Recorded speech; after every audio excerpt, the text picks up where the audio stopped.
Hello students, आज हम पढ़ने जा रहे हैं बायोलॉजी थर्ड चैप्टर मानव जनन ह्यूमन रिप्रोडक्शन का सेकंड पार्ट। फर्स्ट पार्ट में हमने देखा था मानव जनन कैसे होता है और नर जनन अंगों के बारे में हमने विस्तार से पढ़ा था। आज शुरू करते हैं शुक्राणु जनन स्पर्मेटोजेनेसिस। शुक्राणु जनन की प्रक्रिया पुरुषों में 13 से 14 वर्ष में स्टार्ट होती है। हम जानते हैं कि शरीर की सभी कोशिकाएं भ्रूणीय अवस्था में ही बन जाती हैं। तो ऐसा क्या होता है उसमें कि यह प्रक्रिया जो शुक्र जनन की प्रक्रिया है किशोरावस्था में प्रारंभ होती है।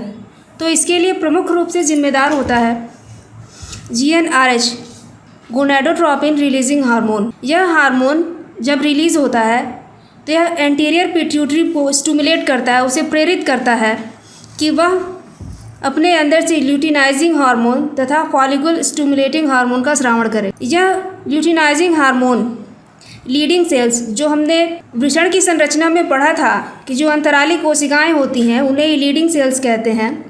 इन सेल्स को स्टिमुलेट करता है, प्रेरित करता है कि ये टेस्टोस्टेरॉन हार्मोन स्रावित करें। ये टेस्टोस्टेरॉन हार्मोन ही इस शुक्र जनन की प्रक्रिया के लिए जिम्मेदार होता है, क्योंकि यही कोशिकाओं को प्रेरित करता है शुक्र जनन के लिए। तो अब हम शुरू करते हैं शुक्र जनन की प्रक्रिया। यहाँ एक सेमिनिफेरस शुक्र जनन नलिका बनाई गई है, जिसकी संरचना के बारे में आपको फर्स्ट पार्ट में विस्तार से बता दिया गया था।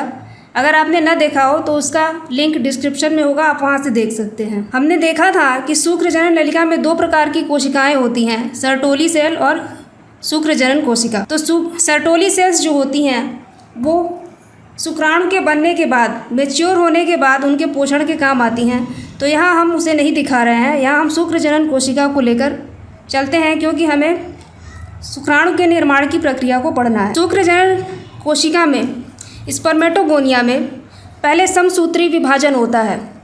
तो हम जानते हैं कि समसूत्री विभाजन में कोशिकाओं में जितने गुणसूत्रों की संख्या होती है, पेरेंट सेल में जितने गुणसूत्रों की संख्या होगी, उसके बनने वाली संतति कोशिकाओं में भी गुणसूत्रों की संख्या उतनी ही रहती है तथा एक कोशिका से 2 कोशिकाओं का निर्माण होता है। यहाँ पर भी इससे 2 कोशिकाओं का निर्माण होगा। यहाँ हम एक कोशिका को ही लेकर आगे बढ़ रहे हैं। इससे बनने वाली कोशिकाओं को प्राइमरी स्पर्मेटोसाइट, प्राथमिक शुक्रजनक कोशिका कहते हैं। इन कोशिकाओं में अर्धसूत्री विभाजन होता है। अर्धसूत्री फर्स्ट में गुणसूत्रों की संख्या आधी हो जाती है। इस एक कोशिका से यहाँ 2 कोशिकाएं बनी और गुणसूत्रों की संख्या आधी हो गई। इसमें 2n गुणसूत्रों की संख्या है, तो बनने वाली संतति कोशिकाओं में n हो जाएंगी और बनने वाली कोशिकाओं को सेकेंडरी स्पर्मेटोसाइट कहते हैं। अब इन सेकेंडरी स्पर्मेटोसाइट कोशिकाओं में अर्धसूत्री सेकंड होगा और पुनः इस एक कोशिका से 2 कोशिकाओं का निर्माण होगा। बनने वाली संतति कोशिकाओं में गुणसूत्रों की संख्या उतनी ही रहेगी। यहाँ n है तो बनने वाली कोशिकाओं में भी n और n ही रहेगा।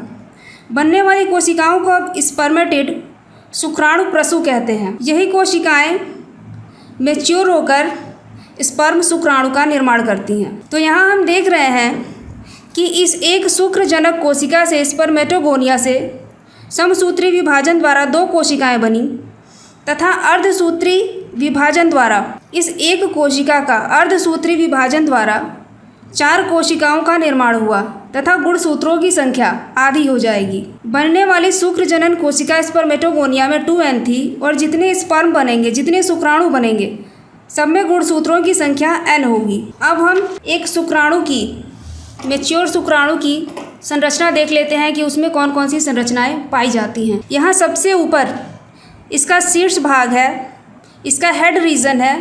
इस हेड रीजन में आगे के भाग को एक्रोसोम कहते हैं तथा बीच में न्यूक्लियस पाया जाता है।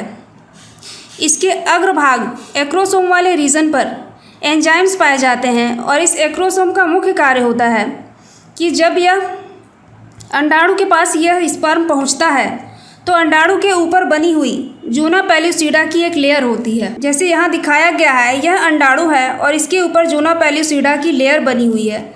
इसे भेदने के लिए, इसको रप्चर करने के लिए ये एंजाइम्स बेहद उपयोगी होते हैं।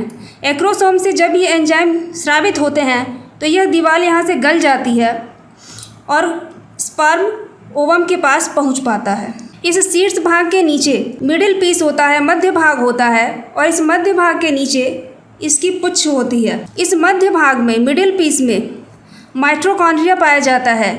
इस माइटोकॉन्ड्रिया का मुख्य कार्य होता है पुच्छ को गति प्रदान करना। हम जानते हैं कि माइटोकॉन्ड्रिया को कोशिका का पावर हाउस विद्युत गृह कहते हैं, क्योंकि इसी से ऊर्जा प्राप्त होती है और इस स्पर्म को गति करने के लिए ऊर्जा की आवश्यकता होगी, जो इसे इसी माइटोकॉन्ड्रिया से प्राप्त होगी। तो हमने देख लिया कि इस शुक्राणु में 3 भाग हैं, शीर्ष भाग हेड रीजन, मिडिल पीस मध्य भाग और इसका पुच्छ टेल।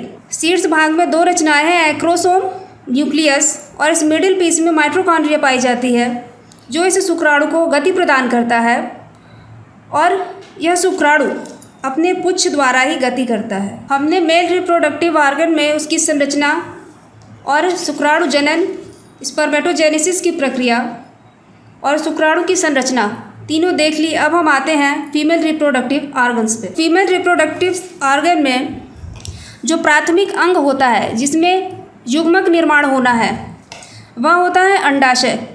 ओवरी में अंड का निर्माण होगा, इसलिए यह इसका प्राथमिक जनन अंग होता है।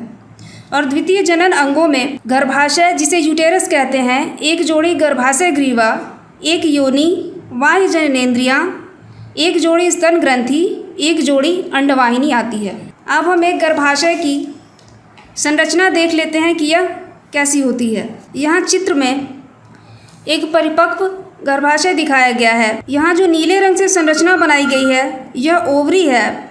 यह एक जोड़ी होती है, एक इस तरफ और एक इस तरफ। एक जोड़ी ओवरी हो गई, एक जोड़ी अंडाशय हो गई, यह गर्भाशय हो गया, एक गर्भाशय हो गया, और एक जोड़ी गर्भाशय ग्रीवा, एक इधर और एक इधर, एक जोड़ी गर्भाशय ग्रीवा हो गई। और यहाँ इस बनने वाली संरचना को अंडवाहिनी कहते हैं। यहाँ से यहाँ तक की संरचना यह अंडवाहिनी कहलाएगी। इस अंडवाहिनी के अलग अलग भाग हैं जिन्हें देख लेते हैं। यह जो आगे संरचना बनी हुई है इसे कहते हैं फिम्बरी झालर। इस झालर के ठीक बाद वाली संरचना कहलाती है इनफंडिबुलम। इस इनफंडिबुलम से आगे जो रचना आती है उसे कहते हैं एम्पुला तुम्बिका, और इस एम्पुला तुम्बिका के बाद जो रचना है इसे कहते हैं इस्थमस। यहाँ आप इस बात का प्रयास करेंगे कि इन नामों को अंग्रेज़ी में ही याद करें, क्योंकि जब प्रश्न पूछे जाते हैं तो ये ज़रूरी नहीं है कि उसकी हिंदी लिखा जाए। जैसे कि इस एम्पुला को हिंदी में भी एम्पुला ही लिखा होता है, तुम्बिका आपको शायद ही कहीं देखने को मिले। तो प्रयास यही करेंगे कि इनके अंग्रेज़ी नाम आपको याद रहें। तो ये एक गर्भाशय की संरचना हो गई। यहाँ से जब अंडाणु निकलते हैं तो इस फिम्बरी द्वारा कैच कर लिए जाते हैं और यहाँ से होते हुए इस स्थान पर, जिसे इस्थमस एम्पुलरी जंक्शन कहते हैं, इन दोनों के जंक्शन पे यह अंडाणु रुकता है तथा योनि द्वारा जो स्पर्म गर्भाशय में प्रवेश करता है यह गति करता हुआ इसी एम्पुलरी जंक्शन पे आता है और यहीं पर दोनों का संलयन होता है। कभी कभी ये प्रश्न पूछा जाता है कि निषेचन की प्रक्रिया अंडवाहिनी के किस भाग में होती है, तो इसका सही जवाब है इस्थमस एम्पुलरी जंक्शन पर दोनों का संलयन होता है, फर्टिलाइजेशन की प्रक्रिया होती है।